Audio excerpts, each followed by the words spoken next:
É papel também da universidade discutir questões polêmicas relativas ao mercado de trabalho, ao processo seletivo, e é exatamente isso que a gente vai fazer aqui agora, chamando a nossa grande parceira Adriana Dávila, que é a coordenadora do Centro de Práticas Empresariais, e hoje aqui a professora Karine, que é a professora da área de línguas aqui de português, né, dos cursos de engenharia e relações internacionais, para tratar de uma questão muito importante. Os desvios na hora da comunicação escrita ou falada e que podem comprometer esses processos seletivos. O que provocou esse debate aqui foram exatamente algumas pesquisas, Adriana, que sinalizam que grande parte dos candidatos são eliminados em função desses desvios. A gente pode chamar erros gramaticais, erros muitas vezes até nos processos, né, de integração entre o candidato e o empregador e o recrutador. Então, são essas questões que a gente vai abordar. Adriana, muito obrigado mais uma vez pela sua presença aqui. Fala um pouquinho para a gente, essas pesquisas são tão graves assim, retratam uma realidade das dificuldades com a língua portuguesa da sociedade em geral? Com certeza, Rodrigo. Esses equívocos relacionados à língua portuguesa, principalmente nos currículos, eles são recorrentes, né?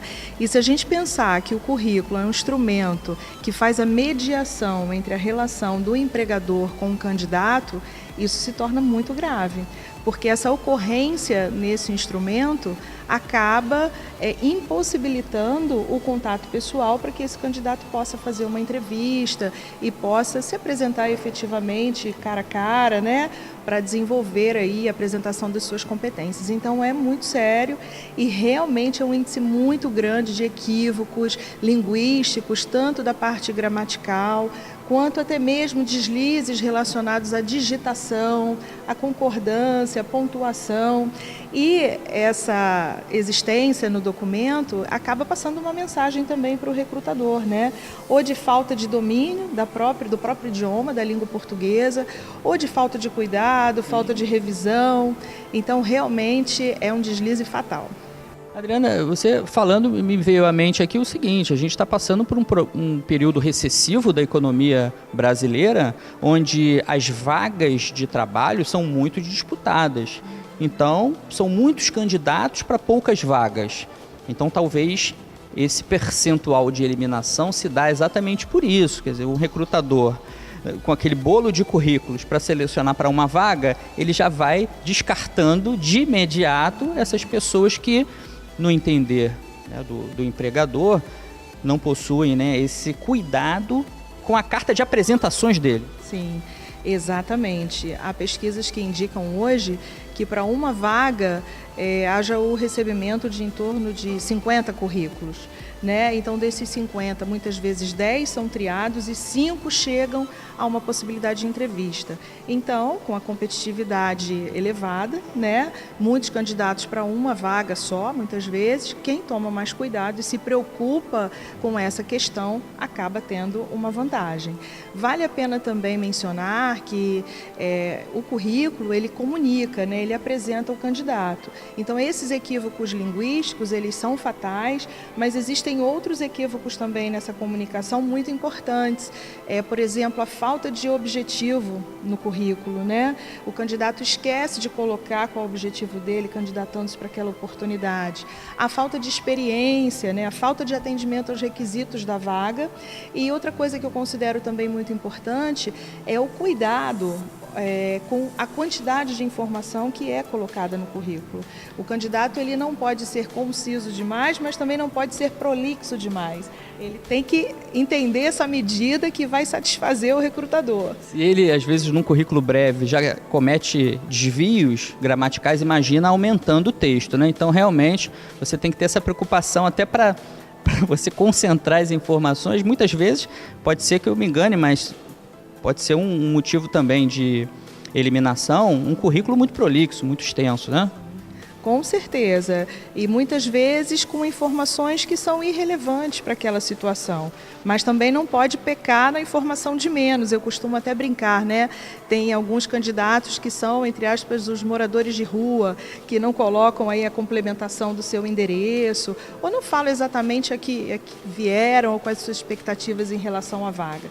Então tem que entender que é a medida, né? O que é importante a empresa saber nesse momento por meio desse instrumento? É esse pensamento que deve balizar essa escrita e que deve ser feita cuidadosamente, né, com atenção aos equívocos de digitação.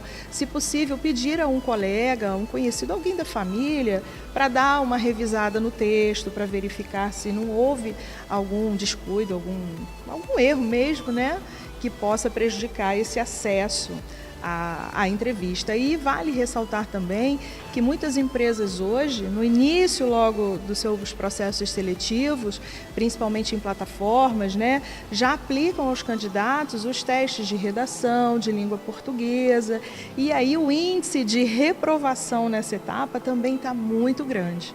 Então, realmente, o cuidado com a língua portuguesa, com essa expressão, né? Hoje a gente está focando aqui no currículo, especialmente na comunicação escrita, mas tem também a comunicação falada, porque a linguagem é comunicação. Tem outras esferas que também são importantes, mas a princípio esses são os cuidados primeiros. Pois é, além de todas essas questões, né? E aí agora o bate-papo aqui vai ser com a professora Karine, levantando, Karine, uma questão importante da formação básica dessas pessoas, né? A gente percebe aí, na verdade não é uma falta de cuidado, mas um problema na formação básica que acaba acarretando nesse cenário de erros, de desvios na hora da comunicação. Isso mesmo, Rodrigo. Na educação básica, os alunos não têm muito aquela prática de escrita. A fala, ele pratica mais a fala com os colegas, a fala no registro informal, e aí eu vejo que eles ingressam no ensino superior e quando eles vão se candidatar para uma vaga no mercado de trabalho, eles não sabem escrever um currículo, não sabem a formatação, não sabem muitas vezes o objetivo que eles pretendem, qual carreira pretendem seguir, e isso tem que ser cuidado, né, o quanto antes, para que ele possa ter a língua portuguesa não como um obstáculo, mas como um diferencial na carreira dele. A gente percebe essas lacunas na formação do cidadão, né, do profissional, nessa formação básica, e muitas vezes aqui, por exemplo, na universidade, quando a gente propõe um projeto de leitura, né, que de certa maneira o aluno ele é obrigado a ler porque ele tem uma avaliação em cima daquilo, muitos reclamam, inclusive em função dessa resistência, né, que criam com relação a algo que só pode fazer o bem para ele, que é exatamente não incluí-lo nesse índice ruim de eliminação nos recrutamentos das empresas. Isso mesmo. A gente vê aqui na universidade, com o projeto Corpus Literário, que às vezes o aluno, a primeira leitura é o primeiro livro e realmente o primeiro período, os alunos do primeiro período falam, não acredito, vou ter que ler, não dá tempo, é muita coisa. Mas a gente percebe que com o passar dos anos eles se envolvem muito, eles começam a participar, fazendo sugestões de livros. E é até escolha deles, né, de toda a instituição, dos alunos, em relação aos livros. E a gente vê também, ao final do curso, as aprovações dos alunos nos concursos, o alto índice no ENAD. Tá? Então, a gente, realmente, eu ia falar, o projeto Corpus Literário, ele está fazendo 10 anos, isso, agora em 2019. Então, a gente já tem aí algumas gerações de alunos sendo formadas, lendo aí, por exemplo, curso de Direito, que tem 10 períodos, o aluno leu 10 livros, fora as leituras técnicas específicas. E aí a gente não pode dissociar uma coisa com a outra, a gente acabou de ganhar o selo OAB Recomenda. Poucos cursos de Direito no Brasil ganharam esse selo, em torno de 10% só. Isso mostra uma deficiência no ensino jurídico, mas, obviamente, sai na frente as instituições que pensam também nesse tipo de estímulo, que é o estímulo da leitura, que facilita como a Karina falou aqui, né, Adriana? As aprovações em concursos públicos, êxito nas provas da OAB, que são provas extremamente difíceis, e em concursos públicos, que normalmente, quando alguém procura fazer o curso de Direito, você tem um percentual significativo também buscando concurso público. Então, leitura é bom para tudo, né? Verdade. Esse projeto é muito relevante. A gente tem também melhoria, os professores dos cursos, né, da área mais técnica, fala em relação a como os alunos chegam aos problemas relacionados aos desvios ortográficos, gramaticais, principalmente a interpretação dos enunciados.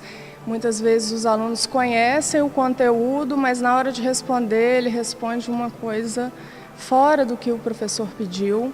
A questão da fala também, esses profissionais precisam, né, eles passam, como a Adriana falou, é a imagem deles, e eles sendo aprovados no processo seletivo, é a imagem da empresa. Professora Karine, dicas para aquele candidato, para aquele aluno que quer fazer um currículo assim, que não vai entrar nessa estatística. Quais são os erros mais comuns? O que você pode dizer para ele? Os erros mais comuns estão relacionados à concordância. Por exemplo, faz 5 anos. Muitos colocam fazem 5 anos. Em relação a gírias, porque, como eu já disse, eles têm mais prática nas redes sociais, com os amigos, na família. Então, eles usam mais o registro informal. E quando vão escrever um documento como um e-mail ou um currículo, cometem esses desvios ortográficos, gramaticais, muitos também relacionados à pontuação, né? E uma frase fora do lugar, ela muda todo o contexto e compromete o seu objetivo. A acentuação também muda todo o contexto. E a prática, como eu também já falei, tem que praticar, tem que pedir sugestões, dicas para quem já passou por esse processo. Ter sempre uma pessoa para revisar o seu texto é essencial. Tem dicas hoje no Google, né, você faz uma busca e tem muita coisa bacana no YouTube, formas de fazer um currículo bem objetivo, no máximo 2 páginas, atendendo realmente aquilo que a vaga, a descrição da vaga, na fala também, ter o cuidado de utilizar uma linguagem mais formal, mas nada muito mecânico. Não tentar, eu vejo também que nos currículos, tanto na parte escrita quanto na parte oral, às vezes o candidato ele tenta mostrar ser uma pessoa que ele não é. Mas não, quanto mais você se colocar da maneira como você é, como você se comporta, né, todos esses cuidados são muito relevantes para que ele consiga conquistar uma vaga no mercado de trabalho. É isso aí, dicas excelentes. O aluno às vezes usa a rede social para tudo, internet para tudo, e na hora de corrigir os próprios desvios, né, ele esquece de lançar mão de recursos que estão disponíveis para ele ali, não é, Adriana? Inclusive, na hora da comunicação verbal, que é importante também no processo de seleção. A gente falou aqui em currículo, que é a carta de apresentação, mas se esse currículo for selecionado, ele vai provavelmente para uma outra etapa, que é o bate-papo, é a entrevista ali. Quais são os erros mais comuns, Adriana, e dicas que você daria? Nesse aspecto, um cuidado grande a ser tomado é não querer demonstrar intimidade demais com o recrutador, né? Se mostrar íntimo, né? Então tomar cuidado com algumas palavras que sugiram essa intimidade, utilizar dos recursos, né? de educação mesmo, como senhor, senhora, prezada. Aquela coisa, desculpa interromper, mas me lembrei agora, meu querido, minha querida, minha flor. Isso de jeito algum, né? São todas expressões que você pode usar com pessoas que você já tem uma certa intimidade, naquela camaradagem. E mesmo assim, eu sou suspeito, mas eu acho que inadequado, mesmo as pessoas mais chegadas, né? Se a gente for pensar num contexto profissional, né, mais correto, realmente essas palavras devem ser evitadas. né? Então, as gírias, esses tratamentos mais íntimos, se fazer valer de mentiras, como a Karine mais ou menos já abordou, tentar ser alguma coisa que não é. Agora, ela também muito bem colocou, né, que você ser formal não significa você se robotizar, né, e nem querer ser erudito demais e se complicar no discurso que você usa. Então, ser natural, ser espontâneo, né, sempre procurar tentar entender o que a empresa está esperando de um candidato para aquela vaga para a qual você se candidatou, e ser natural, né, com uma certa cerimônia, utilizando-se dos tratamentos de educação básicos, né, sem querer ter essa intimidade, que eu acho que é um caminho bacana. Outra questão também importante que Karine começou a mencionar, e eu gostaria de ressaltar, é quando o candidato também faz o encaminhamento de um currículo por uma empresa por e-mail, é muito importante que ele digite um textozinho de apresentação. E muitas vezes a gente recebe no RH uns currículos anexados, muitas vezes sem o assunto, né? E a gente fica assim, opa, mas para que será isso? Como assim? Então, isso também é uma dica importantíssima que vai gerar uma boa relação, uma boa percepção do empregador para quem está se candidatando para uma vaga. Adriana, obrigado, professora Karine. São dicas aqui excelentes. Inclusive, existe um site do Centro de Práticas Empresariais, site do Sempre. Você pode ter acesso pelo próprio site da universidade, que tem muita informação bacana ali para você, dicas de carreira, dicas de leitura, dicas de filme, quer dizer, todo um acervo importante que pode fazer a diferença para você nesses processos de seleção.